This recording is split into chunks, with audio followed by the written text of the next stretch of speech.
Start recording. Hello, recording. Hello, YouTube.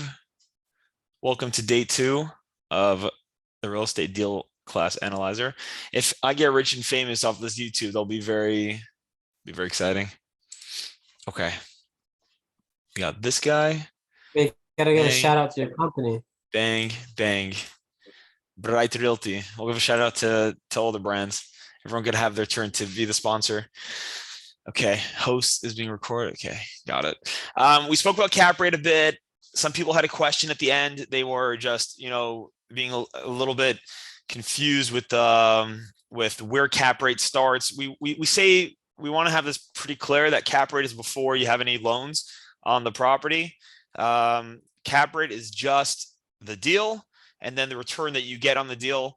And the reason why we want to have it separate from ROI is because it's fair. You could get a killer deal with a bank. You get a killer loan, and all of a sudden you have a great return on your investment, but you still bought a shitty deal looking at the market from a market point of view. So we want to have cap rate, and we spoke about other couple of uses, and we're going to see in the sheet today how we use that. Comps, we spoke about comps, right?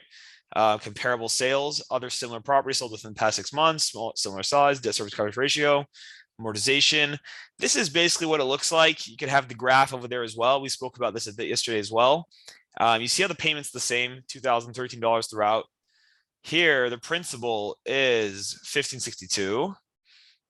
Sorry, the interest was $1,562, and the principal is $450. Remember when I said it was about a third?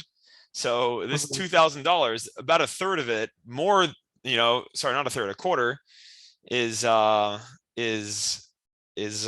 principal. It's paying down the actual loan, and 3/4, more than 3/4, was $100 more than $100 than 3/4 is going towards paying the bank to their pocket. So let's say I paid it down to, my loan was $375. If I paid it down 3, 4, 5, let's say 1 year, I only paid down my loan $6,000, even though I paid almost $20,000 in interest plus all the principal payments. So don't get too excited.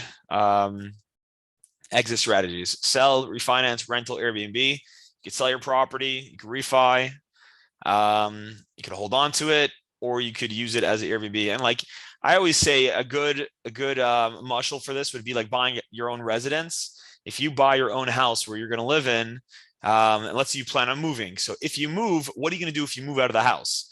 So if you got it for a good enough price, then maybe you can rent it. If you pay too much and it's a really nice house, maybe you can't rent it to your standard college student. Maybe you can use it for Airbnb. Maybe you can refi, pull the money, whatever. Refi wouldn't really work here because whatever. It's not really an exit strategy over here. Okay, refinance. We were speaking about this yesterday, but we'll go. This is pulled directly from the sheet. I love the colors. We'll go through it, but in a basic thing over here, in a basic breakdown. You see this top over here, 77,000. Can you guys see the cursor? Yeah, you see the cursor. Your net operating income. What's the abbreviation for net operating income? NOI. We're gonna have that a lot. So your NOI over here is 77,000. So at the end of year 3, your NOI was 77,000 based on a cap rate of 8%. So 77,000 divided by 8% equals 962. So the appraised value of your house is now 962. The new value of your house is 962. If you get a loan for 75%, LTV. LTV stands for, what does it stand for? Loan to value. Loan to value. If your interest rate of 5%, you amortize it over 25 years. Now your refinance loan amount is 722 because 75% of 962 is 722. The costs, right? Every time you get a loan, it costs you money. This is all assumed, right? It's 24,000, let's say. Prepayment penalty. We'll talk about that soon. But essentially, banks like to screw you with their points. So you sometimes have something called the prepayment penalty, which means, it sounds interesting. Like you think people would want to get their money back, but they don't want to get it back too soon because at the end of the day, it costs them also to have, their team working on it. And they also could charge you this. So they charge you prepayment penalty. A lot of people do a 5, 4, 3, 2, 1, meaning that in the first year of your loan, if you refinance within 1 year, it's a 5% penalty of the outstanding balance. Then it's 4, 3, 2, 1. So in this case, this guy didn't have one. So you repay your outstanding loan balance. What's your outstanding loan balance? The first loan that you had. Remember when you bought the place, you also got a loan. It was 357. So your gross proceeds was 340. That means that your leftover 340. It means that from this 962, You got 75% of it, which was 722 minus the closing costs, minus the other loan, you're left with 340. Now, in this example, we have the investor or whoever put up the initial capital, the other 25%, the initial capital was 225. So 340 now paid off him. He got paid back 100% of his capital. But we'll go through that in the sheets. That was just the idea of refinance. Refinancing means wherever your NOI is holding, wherever your net operating income is holding, that's your new appraised value. You get 75%. That's the refinance. Okay. Appraisal.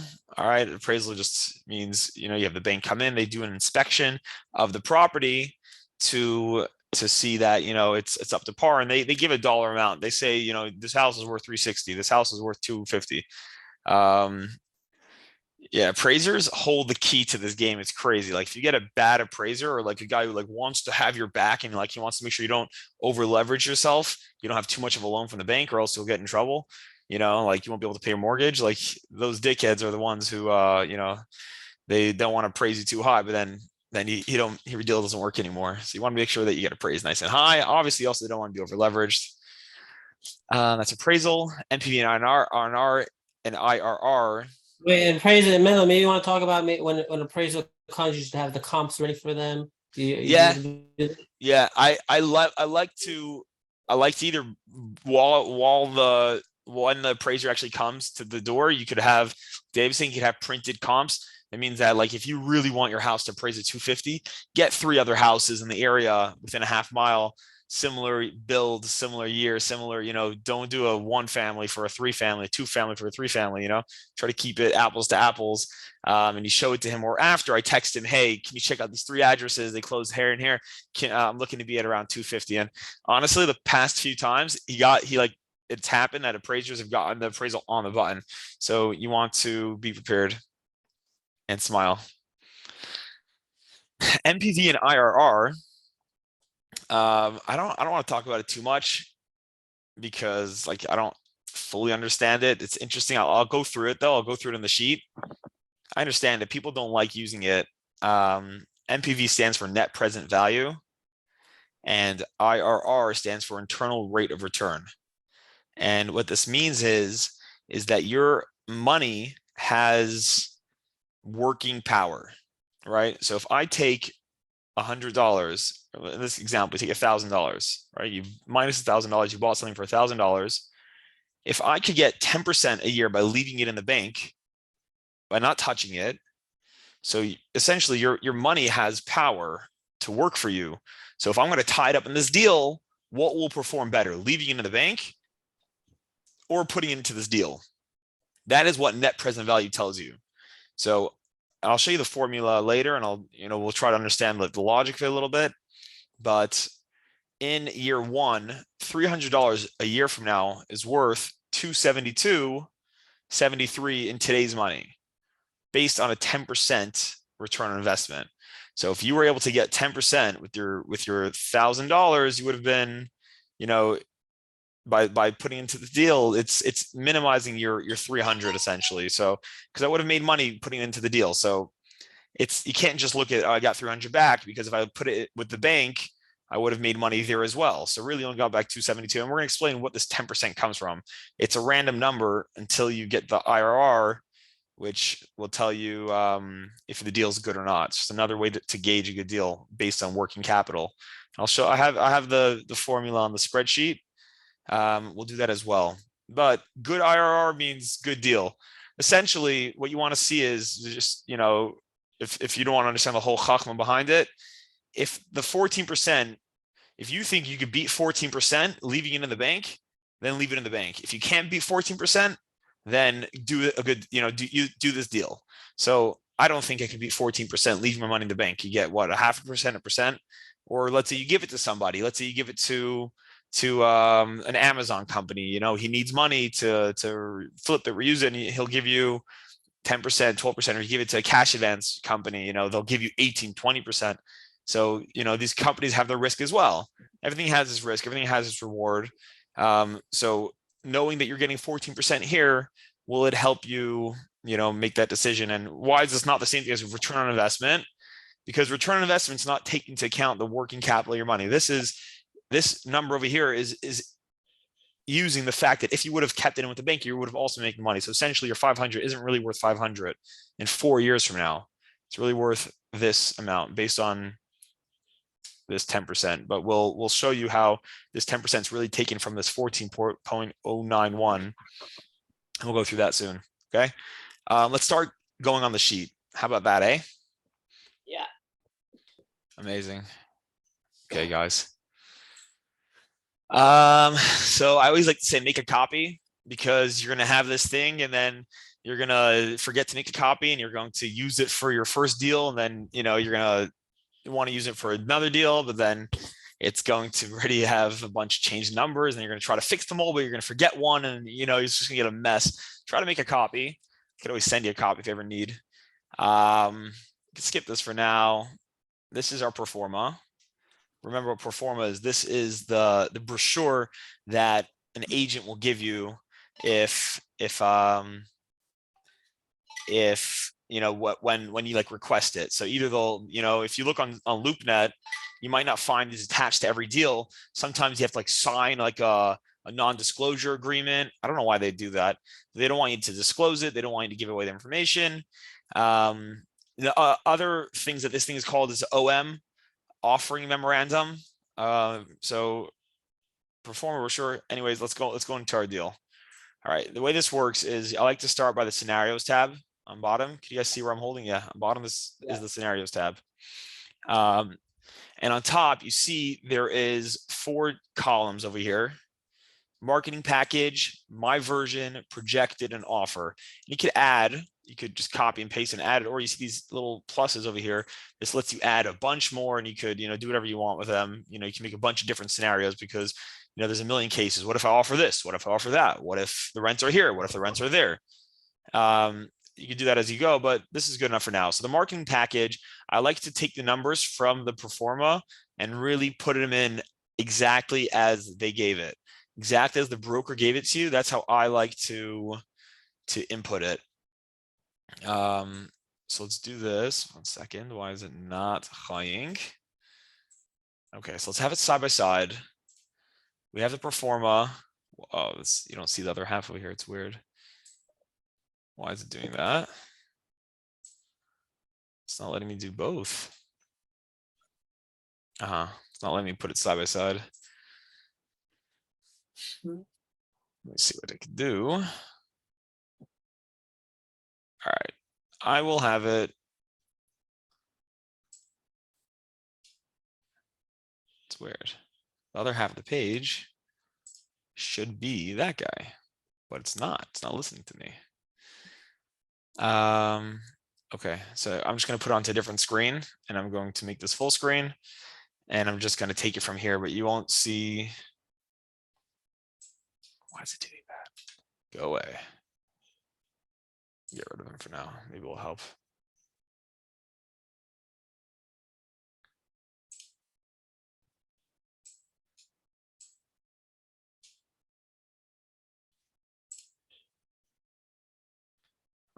Only a few screens were selected. Okay, now you kind of see it. All right. If I duplicate it and I bring them over, will it go away? Nice. We did it, folks. We did it, boys. All right. So right here, marketing package. This is our marketing package. And like I said yesterday, I brought the house over just so you could see it. But essentially this deal, 148 Curtis, this is just a 3-family in front. There's 2 single families in the back and a commercial space. For the sake of the deal, it's 6 units, okay? I brought over what the broker said. Yeah, what the broker wrote was traditional updated 3-family plus 2 single families. Let's move the picture over. Beautiful updated, new roof, windows, laundry hookups in each unit. That's what the broker said. I texted her back, send me the deal, please. So she wrote 6 units, 365. This is what got my attention. 6 units in New Britain for 365. That's like 50, a bit over 50 a door. I got super excited. Turns out when she sent it to me, it was actually 415 a door. And I've seen this a million times from her. So, maybe they just want to get you excited, or maybe they just have a lot going on. Is this spreadsheet a little too small right now for everyone to see? No, Yeah. Let me see if I could zoom in a bit. without fucking this up too much. Okay. All right. So what we're going to do is asking price. We're going to input it exactly like she did. Asking price, sale price, 415. Boom, boom, boom. Okay. Now it's two different columns, asking price and purchase, because what you buy it for might not be what the asking price is, but in this column, 415 is the exact same. Okay. Number of units. How many units is it? 6 units. This tells us the price per door is 69, 167 a door. Breaks it down beautifully. Now, one thing to note with this sheet is that you really should only edit the things that are in blue. Okay, you see the numbers that are in blue. These are numbers you should edit. Don't touch the other numbers because they're all formulas. So 6 units automatically calculates at 69 a door. Now, the down payment, that means how much are you putting down, the LTV that you're getting. So generally it's 25%. This broker also assumed that it was 75%, 75% LTV. This is what she sent us. So we could also assume that you're putting down 25. So we'll leave it as is. The loan balance, down payment is 103,750. That means that what you have to come up right now is with 103,750. The loan balance is 311. That means the remaining of 415 is 311,250. The reason why it's in orange over here on the sheet is because it's like a slight hesitation that the sheet creator is giving you. Is he wants to tell you that any deal under $1 million is a little bit harder to get financing for. It's a little more expensive financing. Usually if you have a deal where you're getting a loan over $1 million, you'll get like really institutional money to lend you. Freddie Mae, Fannie Mac. You've heard of these names before, Freddie and Fannie. They give the best deals, but they're real governments, so they take a long time to close, and they eck and beck about every little thing. And if any little environmental ding comes up, they'll go nuts. But that's just why it's in orange. Red is because he's upset that we have no repairs and reserves. So whenever you buy a property, you should, you're going to tour the place. You're going to say, hey, I have to bring another couple bucks to the table to get it up and running. So she didn't do it. We're going to leave it empty at 0. Estimated closing cost is 32,610. Now this number is drawn from the bottom tab called acquisition costs, and we'll go through it soon. But for now, we're just gonna leave it as this. It's fine. Actually, she didn't put any closing costs, so we're gonna get rid of it. We're gonna just exit out. I don't like doing it because I don't want to get rid of this formula, but we'll do it. I don't think it matters because the other ones should have it. Nope, it doesn't have it. Amazing. So let's go to here. Let's go to the acquisition costs. And we're going to put it to 0 down here. Fuck, I really shouldn't do that. We'll do it for now. It doesn't matter. Okay, we're just going to assume closing costs when it comes to it. We'll go through it at some point as well. Okay, so right now closing costs are 0 because she didn't put in 0. We want to keep the same deal. Total acquisition cost all in is 415. Amazing. Okay, what is the rent? So over here she says 64,800 yearly. So by the blue, we're going to put in 64,800. That will automatically tell us that each unit is getting an average rent of 900. So 64 divided by 12 divided by 6 divided by 12 months divided by 6 units is $900 a unit. Let's see if that's accurate. She put in a rent roll down here. Right, you have all these units, comes out to 5,400 monthly, 64,800 yearly. So that's 900 a door. Okay, lovely. Now, remember vacancy rate from yesterday, guys? We had vacancy rate. That means that even though we're getting 64,800, even though every unit is right now occupied, still you have to assume that there's going to be a time when a unit will not be occupied, and therefore she's budgeting 5%. She has that as well, 5%, so we're going to leave it as is. Your effective gross income is 61,560 because the 64 minus that is now 61,560. Other income would be laundry, parking, any other fees that you have. There's also something called RUBS. I don't know what it stands for, but it means utilities are split between tenants. So in bigger buildings and fancy buildings, there'll be like RUBS that people institute. So like, let's say, there's a really high water bill every month. You'll put on the lease that you have to pay a flat fee of $200 extra a month towards the utility bills, whatever, that'll be RUBS. She doesn't have anything like that. She doesn't have any income. So it's 61,560. Let's make sure that we. That one more time. What do you call it? RUBS? RUBS, RUBS. I'm sure you could Google it in a second, see what it stands for, but it's a big thing that these like fancy complexes will do. They'll do rubs, which means that you're splitting the utility costs also between the tenants. So either it'll be like, okay, guys, like I have an apartment building, I have a 6-unit right now in New Britain.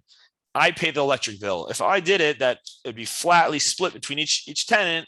I could include it in the lease. Then every month I'll charge them a bill for whatever my electric was. Instead of splitting up the electric, I'll just do that. Why get an electrician and do all these fancy stuff and whatever? It gets a little feisty, I'm sure, with the tenants. But total net income right now is 61,560, just like she has right over here. Okay, awesome. We're going to continue now with expenses. Real estate expenses. Now we are going to have to verify everything. This is just her opinion. This is just what she's saying right now. We are going to have to do our own chachma, and we will learn how to do that. Right now, she's saying her real estate taxes are 6,843. We're going to add that 6,8. No, not there. 6,843. Insurance she has at 3,600. Contract services means if you have any contract with, let's say a snow removal company, or if you have, an elevator, or if you have, a fire panel service, that's contract services. She has none. Trash removal, she doesn't have that because, it's the city, they're paying for it. In my experience, you always have to pay a tenant $100, $150 a month to clean up after everyone, to take out the garbage back and forth, or else the place becomes a zoo. So I usually have a tenant just taking care of it. You get like a responsible tenant. Electric, she has at 600. So we're going to go to electric. We're going to pop in 600. Gas, there's no gas because I guess this building is all split up. So if this building has all split up gas heat, let's say, then you're not paying for it. So this 600 would only be for like the common areas, for the basement lights, for the front lights, for all that stuff. That's why the electric bill is so small. It's $50 a month. This is all yearly, by the way. All these expenses is yearly. Okay, so that's why electric is there. Boom, she doesn't have gas. Water, she has at 3,000. Water sewer, she has at 3,000. 3,000. Maintenance, she has a 5% of estimated gross income. So 3,240 is the maintenance. Let's go to maintenance. Where's maintenance? Repairs and maintenance. She has at 3,240. 3,240. Management, she has again at 3,240 because she's expecting a 5% management fee, which who the hell's ever heard of a 5% management? You've never heard of a 5% management fee? Never heard of that. No, nowadays you're paying 8%, 10%. I've seen someone trying to get 12%. But now your expenses are 20,523, exactly like hers. Awesome. Which is 33% of the rent income. So 61,560, 33% of that is your expenses. He's not happy here because he wants it to be at least 50%. The sheet is like giving you like a flag in red that, it's really low, your expenses. I was talking to Gerv a bit yesterday, and a rule of thumb, there's a lot of rules of thumb in real estate, and I think they're all garbage because like you need to do your own work really. But a rule of thumb is that you're going to have 50% expenses, whether monthly or between, different repairs that are going to have to happen, it'll all even out to about 50% monthly. That's a good conservative number. But if you give offers at 50%, expenses, you might not get any deals because, you might not have any deals that work if you're budgeting so high. So you need to also like use your brain. You need to do your real estimated stuff. Down here anyways, the interest rate. Okay, let's look down here. Debt service. What is debt service? We know that debt service now is, I'm skipping a bit. Okay, 20,000 is the total expenses.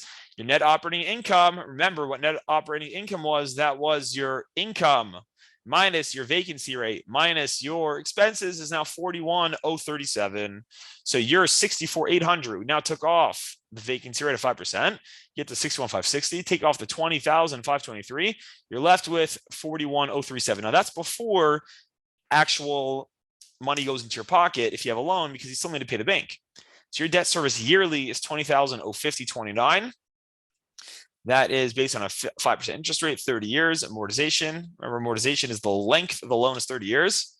Your cash flow after debt service is 20,986. Your cap rate Remember, cap rate is now different than cash and cash. Your cap rate is different than your NOI. Why is it different than your NOI? Why is your cap rate different than your cash and cash? Who can answer that? Cash on cash is after the debt services as well. Right. Correct? But so why is it much higher? If it's after the debt service, why is it much higher than the cap rate?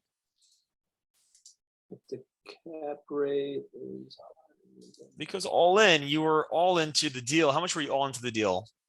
103,000, right? Because you didn't pay 415. You didn't get back 20 grand on 415. You got back 20 grand on 103,000 because that was what you came out of pocket. So the deal pocket was 415 and the deal was getting back 41,000 on 415. So 41,000 on 415 is 9.89, but 20,000 on what you were out of pocket 103 is a lot higher. It's 20%. That's beautiful. Now the issue with this deal is that those are her numbers. Now let's go and make them our numbers. Let's go work these numbers a bit, because we'll see that these numbers will change. So that's what we do now. We're done with that for sure. So that's the marketing package. So I like to always go on marketing package. I like to really, do exactly what I found. So like, let's say I went on LoopNet and I saw a deal that interested me. I'd contact the broker. I would say, hey, broker man, can you send me the OM? Can you send me the offer memorandum? Can you send me the performa? Can you send me the marketing package? Whatever you want to use the lingo, because it's good to use lingo. I think, it makes people comfortable. They, you know what you're talking about. And they're happy to give some schnook a $3 million, crack at it. That's the marketing package. Will every single home had that? Will every single, no matter? Nah, okay. Not really. Not a home. On Zillow, no one's going to give you this. No one's going to have this. But like, I was trying to find it the other day. So like, find it. If it's like a package deal or something where someone's selling a few houses, they'll have it. They'll have that basically. Yeah. Let me see if I can find it. Like, let's say I go to my Gmail. Let's see, Lisa Kazi. I don't know if she was showing it. For some reason, this never works when I type it in. Okay, look at all these. These aren't all deals. Look at all this. These are all deals that she sent me. This is 1 out of 50 of many. How many deals? This is also just one of my emails. Like, she just updated my email address. She sent me all these deals. Now, I'm not looking at all of them. Like, I'm for sure missing 90% of them, but this is good because you keep her eye on it. And she brings interesting stuff. Look, East Lyme, 10 family near beach, 10 family for 950. So it's not bad. I don't know what East Lyme is about. It's near the beach. Doesn't mean it's on the beach. Probably not. Or else she would have said near beach and she would have not put in a picture of the ocean. She would have put in a picture of, but also what she does is she doesn't give you the address because she wants to be the buying agent. So if she gave you the address, you would just go and contact the listing agent. She doesn't have all these listings. These aren't all her listings. So she wants you to have to contact her for more information. Once you contact her for more information, she has you, she knows now if you'll buy it. She knows that you got it through her. But I want to show you like where I asked her in the past. No, I'm not seeing it here. It was probably a different email and I'm not signed into it, whatever, but she'll send you a lot of times. She'll send you these things. I had a different one from Maddie, not Maddie Trudy, from Amanda Ferroni. Try to log into it. Mendel. It was like telling me that I got logged out. It's recently been deleted. Yes, Sim probably logged it out. Anyways, back to here. So it's on my phone. I have it, but over here, not. You'll see deals and they'll usually give you the details once you request it. But any of these deals that pique your interest, Middletown's a good area. 8 units for 1 freaking 5. Why is she trying to be selling 8 units for 1.5? Let's see. Maybe it's worth it. Maybe it's not. She'll say highlights over here. But really, this is not giving you any information. 6 residential, 2 commercial. It's a total of 3 buildings. 5 1-bed, 1 3-bed. It's looking pretty crappy. Updated in 2019. So essentially, like, let's say I was interested, I'd then reply like, hey, can you send me some more details? She'd give me the marketing package. I would plug it into this sheet. And then I would, if I was interested, I would schedule a showing with her. And then you tighten up your sheet because now you know what it's going to cost you. And now you know everything else as well. Okay, let's go back here for a second. My version is where I'm now going to take the as-is package, but I'm going to add some stuff to it because she didn't put any closing costs. She didn't put in any repairs and reserves, and this house clearly needs repairs and reserves because it's in New Britain and the whole thing looks cracked from the facade from the outside. So let's do some basic numbers over here. First of all, repairs and reserves. They're New Britain units. Let's say you could get away with spending, let's say, $5,000 a unit. That means like I always like in these crappy areas, you do flooring, you do paint, you do basic fixtures like vanity, some light fixtures. You're golden. You're good to go. You don't have to like start knocking down walls and putting in new cabinets. If you could refinish the cabinets, you're great. You know, you don't have to put in new cabinets. You don't need to get new appliances if they can be cleaned. I really think paint, flooring, add light.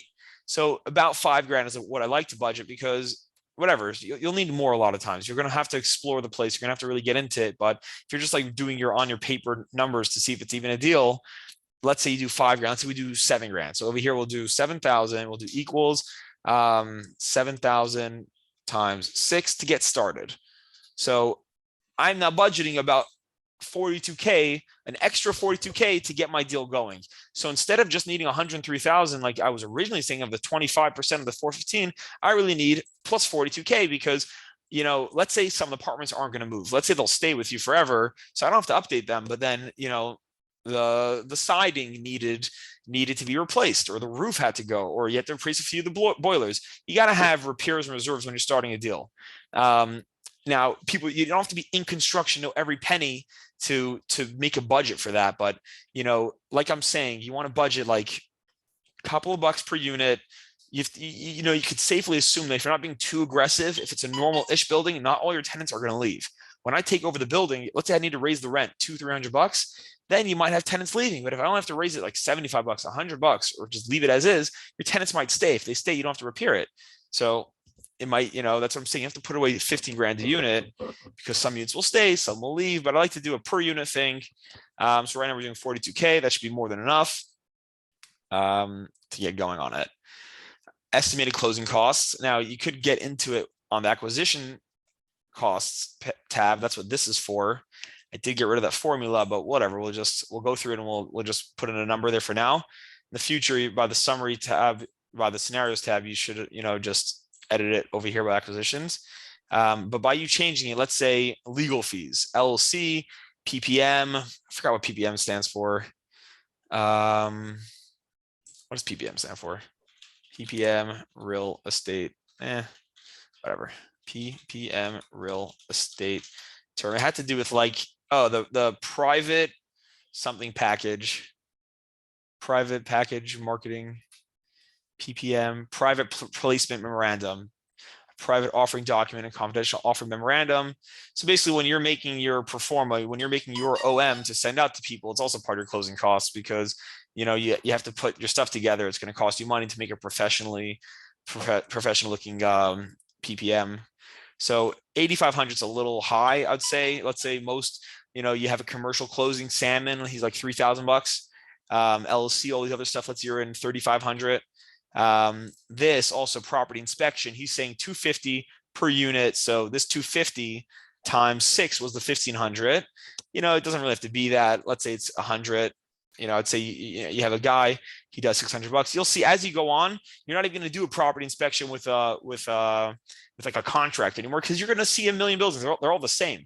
You know, you look around at a building, you could tell, you know, you don't need a plumber to come with you to see the exact condition of the boilers. You'll see right away if the boiler is placed in 5 years, 10 years, 15 years. You'll be able to tell because you'll see if it's all rusty, if it's all nasty. There's also ways to look at the label on the boiler and actually see if it's, you know, to see the exact year it was installed or the year it was made, like in the barcode or something. Lead paint inspection. Again, every house in Connecticut has lead paint. I'm not inspecting for that. Environmental, maybe you have to do it, maybe you don't. We're not going to do it. Appraisal, $3,000. Okay, so my experience, a commercial appraisal, meaning an appraisal on 5 units or more, is like $4,500. Under that, it's like $1,000. So we're talking about a commercial deal. It's 6 units. So we're gonna write 4,500. It's a bit more. Structural inspection. I had a guy come once. He was doing a termite inspection for me, or he was doing a regular home inspection, and then he's like, "Oh, did you also order the termite inspection?" And I was like, "Yeah, I wanted to have both." He took out a screwdriver and he started poking at the wooden beams. He's like, no termites, another $200. I was like, asshole. Lender legal fees. This is something you'll find out the hard way. You have to pay all of the bank's legal fees as well. You're not just paying your legal fees, you're paying the bank's legal fees. You're paying everything when it comes to the bank. The bank sends a package to your house, $30 in the mail. You're paying that also. So banks are pretty expensive. Their legal fees are also like $3,500. Origination, the rest will leave. Okay. So now your closing costs are more like 11 plus 11. So you're more like 22 grand. So let's go to 22 grand. You guys got what I was saying there? Like, was that fast or that was fine? Like all that stuff. Good here. What was that? Good here. No, that makes sense. Okay, cool. So I'm putting in 22,000. Now my money all in is 167,750. Okay. We're not going to change the rent income because that's not what's happening here. We're going to do that in projected. So over here, we're doing 64,800. 5% is fair. Okay. It's probably going to be more than 5% vacancy rate because if you have one tenant who decides to stop paying you, and in New Britain, you probably will, you always have one tenant at any given time not paying you. It's a rare month when everyone pays you. So you want to do, let's say, more, but like I was saying, you can't over conservatize the deal or else you're not going to get any deals. If you put the vacancy rate at 50%, that means that you're only getting 32 grand. You're never going to get, you're going to give an offers based on that. You're never going to get a deal. So you don't want to say 10% and kill your deal. So, 5% is fair. I think 5% is what most people do in this fair. Okay, real estate taxes. We're going to see that real estate taxes are the as is, but after you buy a property, they a lot of times raise the taxes. So every 5 years, they reevaluate the properties and assign taxes. New Haven just had it. My tax bill went up like $2,000. So a lot of cities, what they'll do is they're just going to look at the purchase price. Because if you just bought something for $1 million, there's no way you can start saying that, oh, it's really worth 700. Oh, it's really worth 600. You agreed to just pay $1 million. So there's a whole calculation. They take 70% of that. They times it by 1,000. They times it by the mill rate. We'll go over that calculation, but just know that taxes will probably go up when you buy. Do you put in management fee Yeah. as well for yourself? Yeah, you do. Is that in here in this thing right now? Yeah, there's management fee over here. We'll get to it. We're getting down there. Okay. So that, and you would do like so little at 6%, like that's not realistic. No place. I actually charge 6% to my investors. I charge 6% personally. I'll tell you why, because if you're putting together a deal, all right, let's say you don't have this money. If you don't have, let's say you don't have $167,000 to come up with. Okay. Right. So you will now approach people who do have that money, and you're going to figure out some sort of split that makes both of you guys happy. Okay. Now, when that happens, you're going to be managing the deal as well, unless you give it off to a different property management company. But that's not a good idea, especially in these small deals, because you need a lot of boots on the ground. You need a lot of love. This is something called the stabilization period. Right now, the building needs love. Right now, you got a good deal because half the tenants are shitheads. Now is when you're working the deal and you're making it a diamond. So you're going to be charging, you're going to be managing it, let's say. And now you're not going to be able to charge. You could, it's just not whatever. Like you're trying to. You want to be competitive in this sort of field. Whatever, yeah. You're not here for the management fee. You're not a management company. You're a syndication company. You're taking a management fee to pay you for your time. You know what I mean? But so that's why. Sure. But do whatever you want. Listen, remember what I said? Everything in blue is what you could change. The reason why the 6% is now in blue is because they want you to be able to change it to whatever you want. Got it. No other number was in blue. This number was in blue. Okay.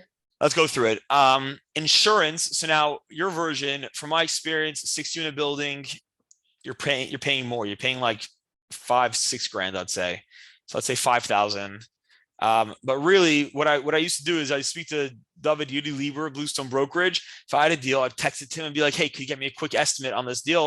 And you text me over, an hour later, you'd have one of his people send me out a quote.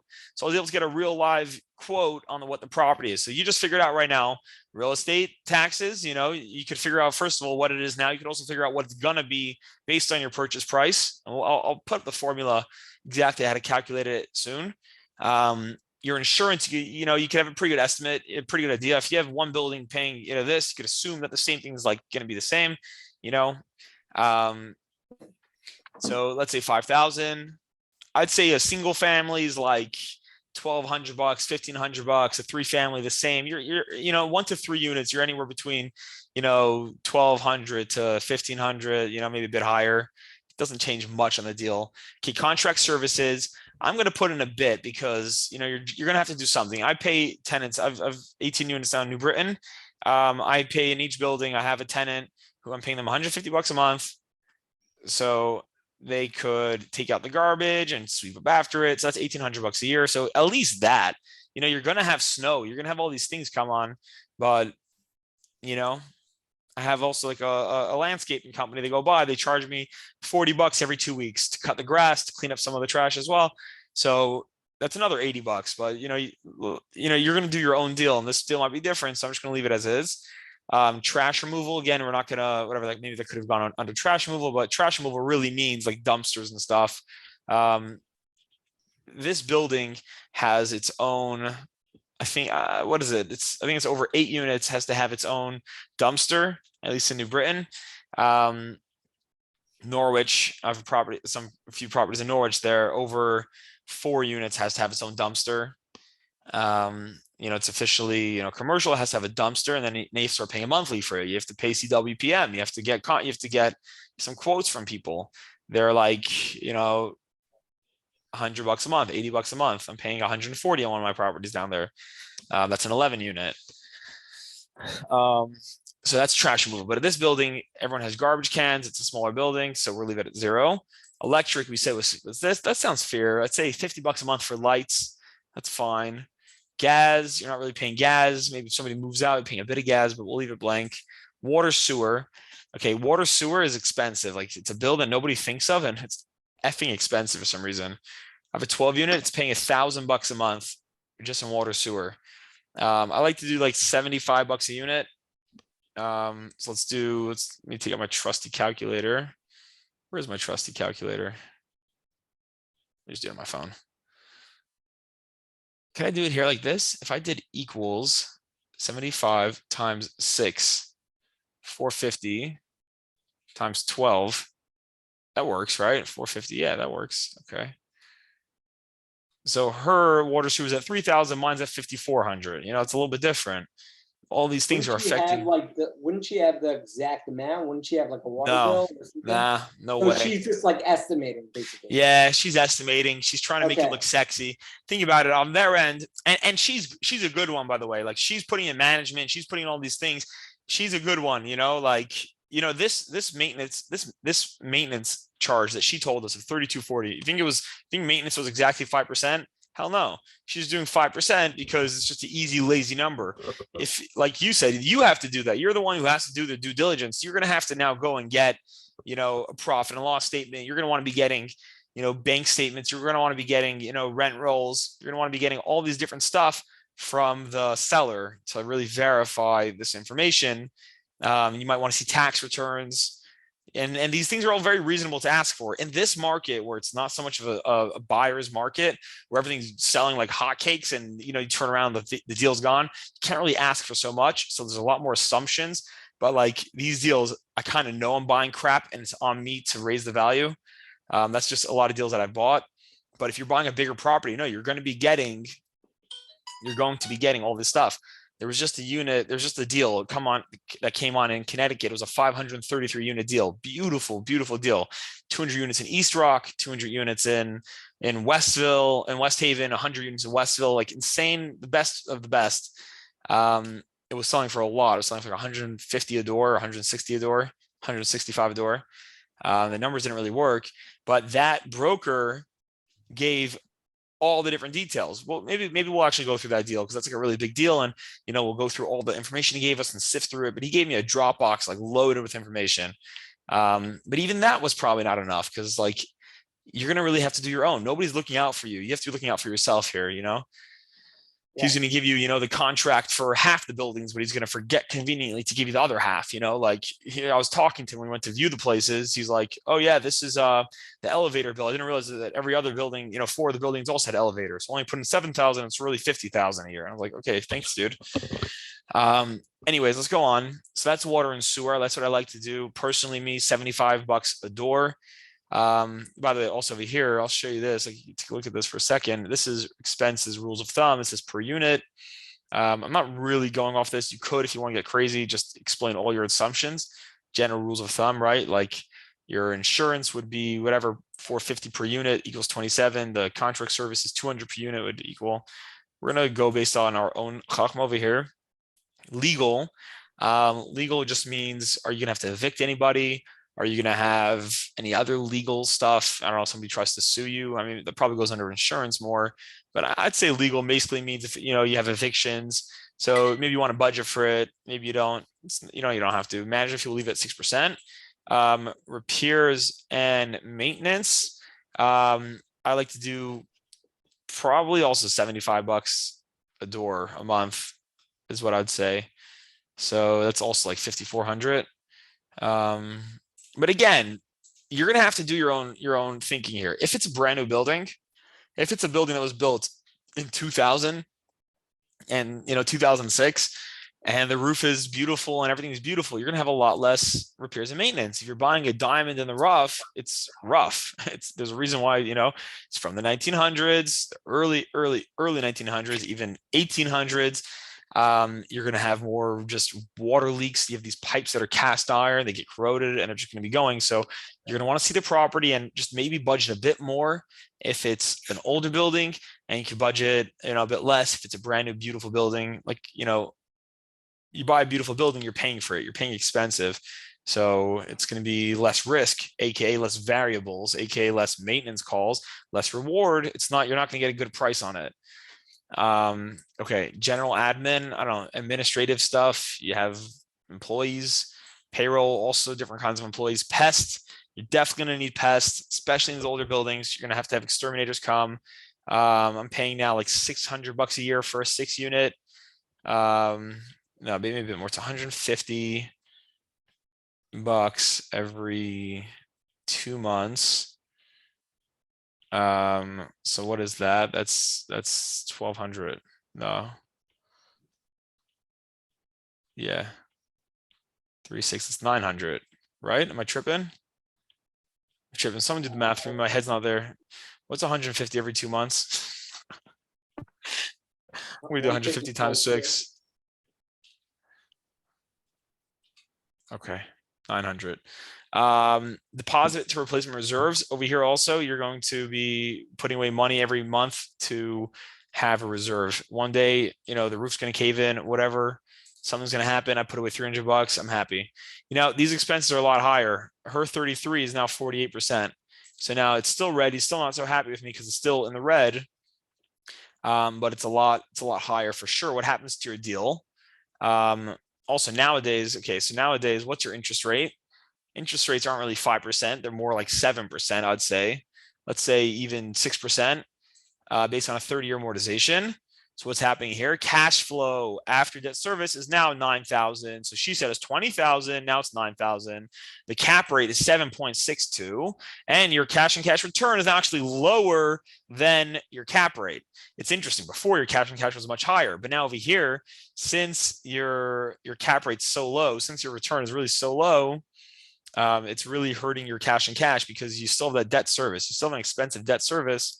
So now you're all in a lot more. You're all in 167,000. You're only getting back 9,000. That's only 5.5% versus before you're at 20%. Okay, this is now what's happening in my version. So now all of a sudden you're crying, the deal's gone, the deal's shot, but we still have to now go to projected. We'll get through these next 2 columns, then we'll call it a day. What I mean in projected is that where are the rents going to be? So let me scooch over a bit. Right now, this is what's happening over here. You see this little thing over here? Target rent analysis. Target rent analysis. Type, 1 bedroom, single family. So there's 3 1 bedrooms. There's 3 single families. right now, I'm just guesstimating. I'm just taking her 5,400 and then breaking it up. So it doesn't really matter because what we're only really caring about is right now the average. Right now, the average rent is 900. And I'm thinking that in New Britain, if I take my apartments, my 6 units, and now I update it and I get the tenants out, what's going to happen? In the future, what's it worth? It's worth 1,100 bucks, I'd say. This is what I'm assuming. You have to figure out the market. That means that you're going to have to, like, say, speak to some brokers in the area. You're going to have to go on Zillow, just look at rent and look at everything that's renting. If you're renting a 1 bedroom, look at similar 1 bedrooms, see what you can get for it. So I'm saying right now that I could get it for updated, relatively updated 1 bedroom. That means flooring, paint, fixtures, looking decent, clean. I'm going to get 1,100. And for a single family, or for a whole single family, I'm getting 1,500. So I'm now raising my 5,400 to 7,800. So what is your deal? What happens after that to your deal? So if you go back to Great your deal, question. yeah. Why would brokers help you? Brokers, first of all, maybe they were going to be the ones to rent your, ask Naftali, they want to be. If you're a client of mine or I work with you a lot, it's my interest to give you the most accurate information. Very likely, if I'm your broker, or you're a broker that I know, it might be likely that I'm going to be helping renting them out or something like that. So it's in my interest, or if I'm your buyer's broker, I want you to get the most accurate information. Yeah. So imagine you call someone, it doesn't hurt them to tell you what they think. Like, they're a local, there's a broker, he lives in New Britain. He literally lives next door to one of my buildings. And I was friends with him. We're hanging out and he would just give me good details, good, finger on the pulse information about New Britain. And I actually used him to rent us some of my stuff. Like, you're right. You're not right now renting out your apartment. You're not looking what to rent it for. You're looking to buy a deal. So, hey, buddy, I'm buying a deal. What could I rent it for? Everyone's happy to help. People love talking, which is why I did this class. I also love talking. Yeah. You could ask someone just like, hey, you don't even need to tell them you have a deal. Hey, I have an apartment. How much do you think I can get it for? What do you like? I'm currently getting 9 something. It's not renovated. Does that seem about right? Or do you think it should be a little higher? And straight off the bat, if I know an area and I know it well, I'll know if that's the average rate, or will it sit at that price? Will it fly off the market, or could you raise it or something like that? Right. Without even seeing it, I'll have a general idea. For sure. And I'm sure most of the big markets. Like, if I ask you about East Lyme, you might not know, but if I ask you about Hamden, if I ask you about, Derby or New Haven or, any of these things, like you'll have an estimate, Okay, so right now, essentially what we're doing is I'm taking my average to 1,300. This is the projected. This is my target. This isn't going to happen overnight. You're going to see in the P&L tab, we're about to head to the P&L tab. We're going to actually, work it a bit. We're going to work our way to getting to this 1,300, and we'll see what happens, how long it will take us. Okay, but right now you're getting 7,800. So let's do this projected. Your deal's not over. Don't start crying. You're only getting 5.5% on your money. You're never going to be able to sell it to an investor. Relax. Let's see what happens over here. So you go right now to the gross potential income. And what did we say it was? We said it was 7,800. 7,800 monthly. So let's go equals 7,800 times 12 is now 93,600. At 93,600, what's happening to your deal? So first of all, this is at 10%. Maybe you want to keep it there because now you're really thinking, what happens when I stabilize the deal? But let's put it back to 5 for a second. We'll keep it the same, just see what it changed. You're now left with 88. Expenses don't really change. Just because you raised the rents doesn't mean your expenses are going. Maybe it went up a bit, but in the P&L, we'll take care of that. The P&L stands for profit and loss. In that tab, we'll take care of that. So let's say right now you have this 5%, you're at 88. The same things, boom, boom, boom. It went back down to 35%, even though you raised all your expenses to really think what your expenses are going to be based on your own chachma. And again, it's not just your own chachma, like you're getting quotes from people, you're getting quotes from insurance brokers, you're going on all the different sites. We'll go on a few sites to see, what tax bills are. We'll show the formula to how to estimate a tax bill. Everything else is pretty much the same. Nobody's going to know what exact maintenance bill is going to be. All I can tell you is if it's an old, shitty looking building, make sure to, be conservative and budget higher. And I'd say $75, $100 a month is pretty, is fair. It's accurate. Right now you're at 35%, so they're angry again. It's because at 35. Let me just show you real quick what happens if this was really 100,000. He all of a sudden gets happy because it's at 140%. So he likes that your expenses are so high. But I'm just saying, just from a conservative aspect, if it's over 50, it goes to green automatically. Versus this is red because it's under 50 and this is red. Just put it back. Okay. Now debt service, again, same debt service, 22,393, 6% interest rate. You're now making cash with 34,000 into your pocket. You now raised your cap rate. This is called the value add play. You just did a value add deal. You just raised your average rent from 900 to 1,300. You just raised it $400. Not every deal is going to be like that, but now what happens once you've raised the value, your cap rate, based on the 415, if you're making this amount, if your NOI is now this amount of, what was your NOI? Your NOI is right here, 57,000. Your cap rate's now 13. Amazing. And your cash and cash just went way up also. You invested how much into the deal? You invested 145. Oh, 1 second. We didn't put in the closing costs. Sorry. Let me throw in the closing costs and then we can get excited. No, I don't like that you're not adding broker's fees into this, by the way. What do you mean broker's fees? You're saying, Saying over I here. don't like that. I'm looking at it and I'm not liking it. I'm trying to rent my own apartments, bro. No, you're right, Taki. Let's see if they for sure they don't have it here. Professional. That's what it would be. You're a professional, so it'd be under legal. Don't the sellers usually pay brokers? What? Doesn't sellers usually pay brokers? Nah, but he's saying that when I'm now renting out my 6 apartments, I'm going to have to budget to pay the broker fee.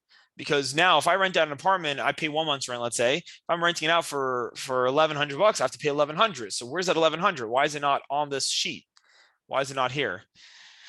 And the answer is because you give them the poor tenant's deposit, so you don't have to pay for it. And then when the tenant moves out, the apartment's usually trashed anyways. You make enough excuses to not give them back their deposit. No, I'm kidding. That's terrible.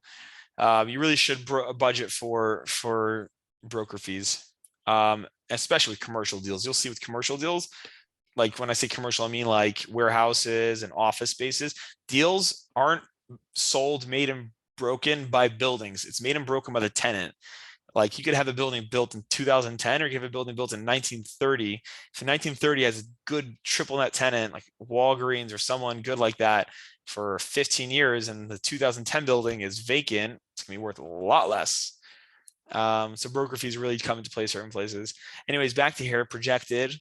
Now it's not too different, even with that 22, it's still at 13.82. Your cash and cash is now 20. Your debt service coverage ratio. You guys remember what debt service coverage ratio is? What debt service coverage ratio is how much is your NOI to your mortgage payments, right? So over here in the beginning, let's say the first tab, your NOI was 41,000 and your mortgage payments was 20,000. Therefore, you were double. You were 2.05. You're a bit more. 41 to 20. You're golden. Here, 140. It's a little bit less. But banks are still happy because it's above 1.41. Now, if it was higher, you'd see he'd get upset. If it's under 1 point, let's say I did this to 10, he's upset right now because it's under 1.25. Well, let's keep it to 6%. And now he's happy again. Okay. 30 amortization, cash flow after debt service is now this, bang, bang, bang. This down here tells you a real quick snapshot of the value of your property based on the cap rate. Do you guys remember yesterday what I was saying? NOI divided by cap rate will tell you the value of your property. So based on a non-cap, remember the higher the cap rate, the less valuable it is. The higher the cap, so here, based on a non-cap, your property is now worth 637. You bought a property for 413. Based on a non-cap, it's worth 637. If it's a city like New York City, where everyone's getting 6 caps, your building is now worth $955,000. So on the refi, we're gonna have to see what cap rate we use. And that's what's gonna tell us what we can get out of our property. But this is really where you're doing the value add. Now the offer is based on all these 3 things. What is my final offer gonna be? Is it gonna be 400? Am I gonna lose the deal if I offer 400? Probably. What if I offer 450? I really like it and it's a great deal and I think I could really crush it. I want to offer a bit more. Now your price per unit 75. What happens over here? Well, we didn't put in this guy. Let's put in this guy 93,600 because that's where it's going to be eventually. Let's put this down to 10%. So yeah, pretty great. 11 cap. It's not bad at all, but it's only 11 cap then. What we now need to do is, so we just went through the marketing, the my version projected offer. Well, let me just show you this now. Summary tab. So summary tab is now snapshotting one of these columns. It's going to take one of these columns. You see this thing that says populate with scenario, and here it says number 2. You can change this number 2 to whichever column you want. You can change it to column 3. It should go any minute now, unless it did already and I just missed it. Yeah, exactly. It did populate, it did change. But let's say column 2. So it's really snapshotting column 2, but now it's doing some interesting stuff over here. You see, he has a lot of interesting notes as well. A lot of times on the sheet, when you put it on, this acquisition fee is going to be on. So let's just go through this real quick. The number unit is 6, 415, exact same thing, price per unit. Earnest money deposit, EMD 1%. You're putting on, say, you have a deposit of 1%. This isn't money that you're losing. This isn't extra money. This is just money that you're putting up front. Your down payment's still 103, right? It's 25%. It did not have the closing costs over here, so we'll have to stick them in 22,000. Usually it takes it. Maybe it's because I messed around with the sheet a little bit. It got rid of it. Amortization. You usually put down 1% of whatever for earnest money. It's honestly whatever you negotiate. So some people don't care about it. Some sellers like, give me $1,000, I'm happy. Some sellers, the only thing they care about is the, deposit, because they want to really hold you by your balls. If you have a 50,000 hard deposit, it means you can't get it back. So, it's whatever. It's whatever they negotiate, but 1% is the common. It is fair. Anything below, somebody could start poking. If somebody's asking for more than 1%, it's not nice. That's really what it should be. So you have the 1%. What's happening here? 6%, 30-year amortization. Oh, 1 second. Did it take?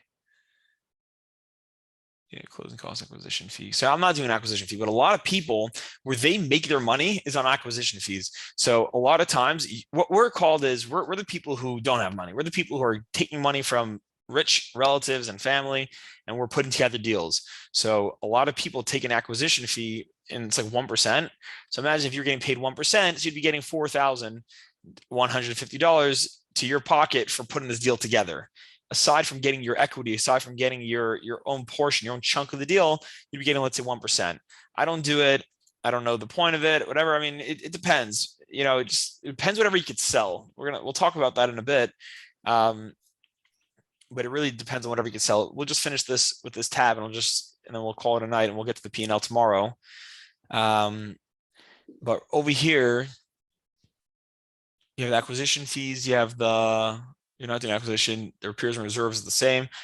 Remember capital. Okay, now cap rate at sale is what's happening when you sell the place. What's the bank going to assume you're at? What cap rate will they evaluate you at? So when your future NOI, when your future net operating income is higher, what are they going to divide it by? They're going to divide by 10% and give you a low evaluation or whatever. So you don't want to do too low of a cap rate because it's not being conservative. You really want to find the market. I think 8% is fair. We'll keep it at 8. And again, this is a quick snapshot of the expenses. Now, this tab is still not happy with us. This tab is high expenses. The cash and cash is only 5%. The cap rate 7.6. Remember this 5% that we were talking about?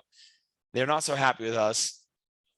But this is before we added that value. This is before we started adding to the rent. This is the original rent. Remember, this was at the 69. This was at the 64,800. This is like the bank's calculation. When they're calculating, they're looking at this, or the investors might look at this or something. Well, this is going to change right now based on the P&L. This is as it is right now. But when you get to the P&L, that's when you start messing with the yearly average rent, average monthly rent. Okay. So let's do it real quick. We're trying to get to 1,300 average. We're starting at 900. Let's say year one, we'll stay at 900. Let's say year one, within the first year, we'll get to, let's say, 950. And then year two, we're going to get more aggressive. We're going to get people out. We're going to get to 1,100. Let's say year three, we're going to get to our 1,300. Okay. So what just happened now? This is our deal with 1,300 and the refinance is in year 3. Let's go back to our summary tab and see what happens here. They're a lot happier with us now because this is really taking into account the whole life of the deal. Okay, so now cap rate at purchase. Remember, we start at the 7.6. Your cash and cash return average, because they're looking at the life of the deal, and the life of the deal right now they're assuming it's right now they're assuming it's 10 years. Okay, so based on the 10 years, well, it's till the sale. Sorry, once you sell, the deal's over. So this is based on a 5-year, but you could change that, and I'll show you that on exit strategies where you change the what year you're refinancing versus what year you're selling in. And this will tell you that as well. Am I getting a little too fast right now? Because I'm just, I just want to really stick to the summary tab, and then we'll go through the P&L, exit strategies, and we'll go through the returns and all that stuff tomorrow. Yeah, Not it's a good tomorrow. Summary, but yeah, going Yeah. into more detail tomorrow sounds good. Yeah. So this is essentially where you're holding now. When you see how the whole sheet's kind of working in tandem, like you can't do any one thing at the same time. You start by scenarios, but closing costs, you want to go to acquisition tab and you want to make mess with it there. Then you go to the summary. You want to see which tab you want to populate it with. I'll tell you why I'm going on tab number 2 is because in tab number 3, I already inputted the value add. So if I was going summary tab 3, then that would have my rent would be at 93,600. My P&L would start. This doesn't work with it anymore because I already changed this manually. But it would start your deal at the 1,300 if you started from the third tab, because that's where you are. So I like to get the expenses to the real expenses. That's in my version, and then the projected, I start working it in the P&L. I start from the 900, make it 950, 11, and this is really, everything depends on your market. Everything depends on where you're at. And it also depends on the deal. Like if the building's totally vacant, then it's not going to take you 3 years to get the rents up. It's going to take you however long it takes you to renovate the place and get the deal rented. It could take you a year. It could take you a year and a half. If the place is rented and you need to get tenants out, so if your whole deal, you only have to raise it $200, maybe they'll stay. Maybe you'll do it over a year and a half. So you really have to gauge how kamikaze you want to be to the deal. If you want to really drop a bomb on tenants and say, hey, I'm raising it $500, sorry, and then they're half of them are going to start fighting you. You're have to take them to court. You're gonna have to go through evictions possibly, and that could really kill you. So maybe not. Maybe this is part of your budget. But anyways, what I'm saying is that this is, you can do whatever you want. You can do 925 in year 1, and then you could do 1,000. And then 1,050, and you could just spread it out. But that's going to change your returns to your investors. Maybe they don't want to wait 3 years to get their money out, So this is really what you need to figure out between you and your people. You have to see what your deal is and what you could sell. I think we're good for tonight. Real quick, on bottom over here, let's just finish this with this. So remember, your cash and cash return average over the 5 years was 10.9. Your debt coverage ratio year 1 starting was 1.4, right? You really raised it. Gross rent multiplier, we're not going to talk about it now. Member equity, this is what the member is. This is your split that you have with people. So right now I have it at 80-20, that when you start the deal, you put it together, you get to own 20% of this deal. From day 1, you get 20%. So any rent, let's say you made $1,000 in rent, you get $200 of that to your pocket. This could always change. This could be 70-30, Also, this is a deal starting off day 1, you're getting 30%. A lot of deals aren't like that. It depends whatever you agree to with investors, and we'll talk about different ways to split it up, but that's not really what we're dealing with now. So let's say this is at 70-30, you own 30% of the deal. A pref return to members is before anything happens, he gets a preferred return to members. That means that he gets like 7%, let's say. So I have a deal with one of my people now that whatever rent we get, whatever, if I refinance and I get a chunk of money out, first he gets 7% on whatever he invested, no matter what. He gets an extra 7%, and then I start paying him off his capital account. That's called a pref. So you can either put one in or you cannot. Asset fee to manager, that means that there's an asset management fee to you. You get an extra piece. Let's say you could do 1% again. That would be, that would be going to your pocket. Capital transaction fee, another one. Whatever. There's a million fees that you can put in there for yourself. I don't put them in. Why do you put them in? So remember, cash and cash, year one is 4.52. The average annual return over the 5 years is 29%. The total return on investment is 136%. So remember, in year 5, we sell. And if we raise the value, we can really pull out all our money. So he got back all his money, doubled plus 36%. That's awesome. Your IRR, your internal rate of return was 29%. That means that if you could have gone to the bank and had it in for these 5 years and be getting 29%, then good for you. But you probably couldn't have. So you needed this guy to do it. You need to put into this deal.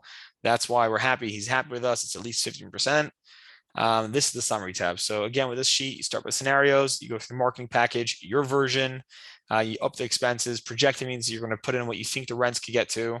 Offers, what your final offer is going to be. Then you go to the summary tab. You want to populate it. I'd say with, tab 2. Imagine if my whole thing just changed now. Yeah. Didn't really. So typically when you fill this whole thing out, you'll share this with a person you plan on investing with, and they'll see all the details, or? You definitely want to clean it up. You don't want to just send him this whole sheet. So I'll either do the snapshot, like I'll do this one and I'll send it to him, or I have a different, this is more for me, more in detail. I'll have a very basic, just game plan sheet, a different pro forma that I'll send out to people. I'm wholesaling now, right? So I'll have a deal and I'll send it out the deal to 200 people and I want responses from people. So I'll send it on a very basic, just 2 columns, like what it is, the current, and then I'll do what it's expected, kind of like scenarios, just like this 1 and 2, I do something like that. And then that would have all the different information powering it, because I would have done the calculations, but this is for you on your end. So, we went through the summary, the P&L, acquisition costs, we spoke about a bit, exit strategies, we're going to see how you pull out what, and then the returns. But that's basically it for tonight, and then we'll talk some more on the morrow, on the next week.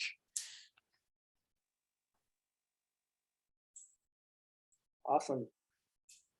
If anyone has any questions, they could ask. I'm happy to hawk. I like hawking. I like hawking at China. How you guys doing? How's everybody? Who's on? Great class today. Very informative. Yeah. Yeah. This was the main question, like all this stuff. I know a lot of these words and things like that, but actually being able to take this information and have it something where it's doing a lot of the back work for you, and being to analyze these numbers and things like that is definitely yeah. I have no idea what people know and what they don't. So I don't know if it's too fast or if it's too slow, or I'm telling you, when I was talking to these Bakrim, we didn't get through anything because we were just talking about how return on investment works. If you put in $100, you get back 10, it's 10%. We were talking about that for a half hour, so the share was 2 hours, nothing really. Yeah. So, but here, yeah, most people know all the terms, I'm sure. And this is just a good way to break it down. And everyone just gets scared, how do I figure out the expenses? How do I find a deal? Where do I go? Where do I start? Wait a minute. Why are you getting overwhelmed? You know where to find the expenses. You know where to start. You know how to find a deal. You know that if you want to find a deal, go on LoopNet, analyze 100 deals and find a good one. You know that, whatever. Yeah. You know that if utilities are included, you're going to have to get some utility bills. This building has separate utilities. If it's a building that has heat paid by the landlord, you're going to want to see what his gas bills were for the past year or two. You're going to want to see what his oil bill was. You're going to want to really get these bills because every building guzzles gas or oil differently, if you're on the hook for that. Yeah. Would love to see, maybe not today, but let's say this specific deal that we're breaking down, how you would take this now and send it to a potential investor or something like that. What would you? Okay, now we have all this information. I don't know if you have another sheet or something like that. Would love to, I guess, see from A to Z. Yeah. I'm not sure if that was in the course or not, but No, for sure. I'll definitely go over the other sheet. It's a lot easier to operate and to, it's just cleaner, and we'll do that. Once you have all this information, you'll do that. Yeah. 100%. Look, what I've sent out to people in the past, what I like to do is I do a Google Drive, and I'll have a bunch of pictures, and I'll have the pro forma, and we'll have the rent roll. And I'll basically send it out to them and I'll, you want it to be very clear what the split would be. Yeah. But really as you get bigger, if you're doing if you're getting like millions of dollars from people, you're going to want to hire like a company to make, those like glossy, like this is the city and this is the demographics, and I'm sure people have like their go-tos for that also. This is like when I send that out to people, I have my performa, I have pictures of the place, and it's good enough for me for my size deals, for a 6 unit, a 10 unit, a 12 unit. Most people want to get on the phone with you. They want to know that you can't run away with their money, because it happens. You're in the power now you have the power to just take your asset management fee, to take your origination fee that you get for making the deal, and just screw everyone over. I had a buddy who's trying to get me to invest with one of his people, and I was like asking him all these different questions, and I was like, where's the value add? Like, what's this place? Like, no, the whole city's going up in value. The whole city. And I was like, bro, like, I'm not betting on a city going up. And Corona hit and the city didn't go up, and like the place is still a shithole. So, and all his plans went, and now he just disappeared. He didn't disappear, but he's like selling the buildings now. Like, sorry guys, like, so people want to trust you. So trust comes from knowing that, you got their back, you got their money, and trust also comes from you having a bit of experience under your belt. So like, it's not so hard for someone to give you $100,000 if the deal makes sense, Yeah. Shark, what do you think? You had a good achiza, you had a good grasp on the sheet. Pretty basic. Yeah, it's very good. It's definitely good, to have this type of spreadsheet so you could actually, like, it's one thing to think about, look at LoopNet every day and like, oh, but what the fuck am I looking at? If you could actually go to a spreadsheet, put shit down, you could actually start analyzing deals. For sure. And you got to analyze deals. Like really, like, you should sign up to all these different brokers, like get like a spam email, just like a shitty email, and just like get all these brokers to just send you like a shit ton of emails. And then look, and like, under 100 a door in New Haven, it catches your eye right away. Cause like that's probably a deal, or like, I just saw a deal come up in East Hartford for 15 units for 1.2. That's under 100 a door. They look pretty clean, like it's interesting deal. I got the performa, we're going to break it down. I'll send you a couple of them if you guys ever want, you're bored, you want to just go through some spreadsheets and just get comfortable with it. Right. We do something like that. Definitely the more you run of these deals, the more comfortable you'll get and more confidence you'll get. Hell yeah. Yeah, and you go on showings, and you talk a game, and then maybe you want an LOI, you get a fancy letter of intent paper, and you just make it look exciting. So honestly, the way you split with investors is like, you got to make sure you're happy and they're happy. If it's a tiny deal and you're only making $4,000 a year, maybe you're not happy with it, so you're not going to do it. You have to find that sweet spot where you're happy and you can still sell the deal. So don't take 50% of the deal if he's only going to make 5% on his money. If you do that, you could take whatever you could afford to take. Also, people don't want to see you just taking 80% of a deal, even if they are making a shit ton of money, because they want to, they're like, I'm putting up all the money, like, stop taking more than I am, but it all, you stop that share. I can stop the recording.